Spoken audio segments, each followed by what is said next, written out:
Halo, selamat pagi anak-anak. Gimana kabarnya? Saya berharap anak-anak dalam keadaan sehat ya.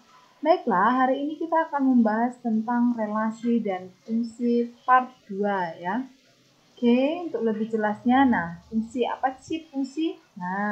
Kalau minggu lalu kan kita sudah belajar tentang relasi. Nah, fungsi di sini adalah himpunan A ke B adalah relasi khusus yang memasangkan setiap anggota A tepat satu dengan anggota B yang tepat satu. Misalnya himpunan orang dengan tanggal lahirnya. Orang kan tidak ada tanggal lahirnya double kan. Nah, ukuran sepatunya juga, ibu kota negaranya juga enggak kan. Jadi tepat hanya satu relasinya, ya. Nah, sekarang di sini relasi, kita lihat di sini adalah diagram panah ya. Relasi ini ingat dia tepat satu ya. Tepat satu relasinya. Masangkan setiap anggota A tepat satu dengan anggota B. Nah, ini sekarang di sini relasi A terhadap B adalah ukuran sepatu. Ukuran sepatu AD sampai Dimas ini ya. Oke, sekarang di sini himpunan A, B, dan range. Di sini kita akan mengetahui domain. Domain itu adalah daerah asal. Ya. Sedangkan kodomain adalah daerah kawan. Ya. Nah, range itu adalah yang ini tadi. Tanda panah dari A ke B atau hubungan dari A ke B. AD berapa? 42. Bobo berapa? 38. Maka domainnya adalah ini semua. Sedangkan kodomainnya ada 38, 39, 40, 41, 42. Sementara daerah hasilnya adalah tanda panah yang menunjukkan ini. Ingat, range itu adalah daerah yang dari yang terkecil hingga yang terbesar. Berarti 38, 40, dan 42. Inilah yang disebut dengan range. Ya. Selanjutnya, istilah-istilah pada fungsi atau pemetaan. Istilah yang pertama adalah diagram panah merupakan fungsi atau pemetaan jika setiap anggota A mempunyai tepat satu panah. Jadi anggota A ini tepat mempunyai satu panah. Bagaimana kalau anggota B ada dua panah di sini? Tidak masalah. Yang jelas A-nya tidak boleh dua panah. Misalnya ke 42 lalu ke 38. Maka ini tidak disebut fungsi melainkan relasi, ya. Selanjutnya ini tadi kan tentang ukuran sepatu. Kalau ini adalah faktor dari. Nah, pertanyaannya, apakah fungsi faktor dari ini merupakan fungsi atau pemetaan? Ya, apakah ini merupakan fungsi atau pemetaan? Nanti kita bahas ya. Selanjutnya, istilah-istilah pada fungsi atau pemetaan. Yang kedua, diagram Kartesius. Ini diagram Kartesius yang merupakan fungsi atau pemetaan jika setiap anggota A mempunyai tepat satu titik. Ini anggota A. Apakah satu titiknya? Iya. Bobo satu titiknya? Iya. CC satu titiknya? Iya.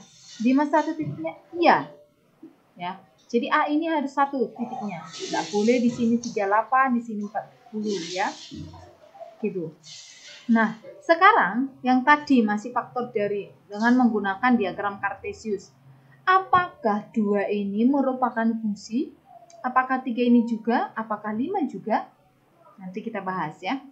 Nah, yang ketiga adalah dengan menggunakan apa? Himpunan pasangan berurutan. Nah, himpunan pasangan berurutan ini, ingat, dari angka terkecil, yakni A, ini ya, AD, Bobo, CC, Dimas. Atau mulai dari acak terkecil, atau angka terkecil, sampai angka terbesar. Ya, itu yang disebut dengan himpunan pasangan berurutan. Ya.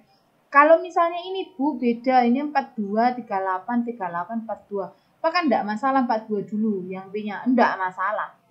Yang bermasalah itu adalah ketika Dimas dulu baru AD. Itu yang bermasalah. Kenapa? Itu tidak disebut dengan himpunan pasangan berurutan. Ya. Selanjutnya, himpunan pasangan berurutan merupakan fungsi pemetaan jika setiap anggota A yang pertama tepat satu. Apakah anggota A ini tepat satu saja? Ya. Lalu lihat ini, apakah anggota A tepat satu saja? Nah, jawabannya yang fungsi dari ini bukan merupakan, yang persamaan ini atau faktor dari ini, ya, bukan merupakan fungsi, melainkan relasi. Ya, ini relasi. Mengapa? Karena himpunan A-nya ini bercabang. yakni ke-4 dan ke-6. 3 juga bercabang 3 ke 6. Nah, sehingga ini disebut dengan relasi. Walaupun ketiganya dengan menggunakan diagram panah, diagram kartesius, dan juga himpunan pasangan berurutan. Ya, demikian. Selanjutnya adalah menentukan banyaknya fungsi pemetaan. Sini ya, NB ini adalah banyaknya anggota B. Pangkat NA, banyaknya anggota A. Supaya lebih jelas ya, kita perhatikan contoh ya.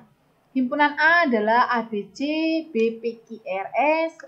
Tentukanlah himpunan A ke B, himpunan B ke A. Nah, sekarang kita cari tahu dulu NA-nya ini berapa. Berarti 3. NB-nya berapa? 4. Nah, sekarang bagaimana mencari himpunan A ke B? Banyaknya pemetaan dari A ke B. Berarti ingat, kalau dari A ke B, maka A-nya pangkat.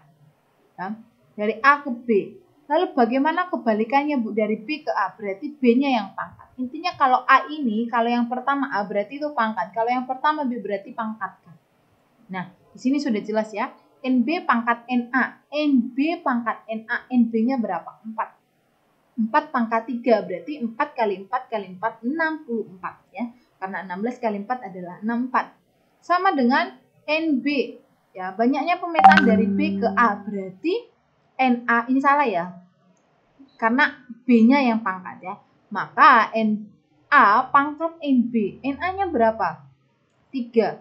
3 pangkat 4. 3 kali 3 9. 3 kali 3 9. 9 kali 9 81. Nah, demikian ya.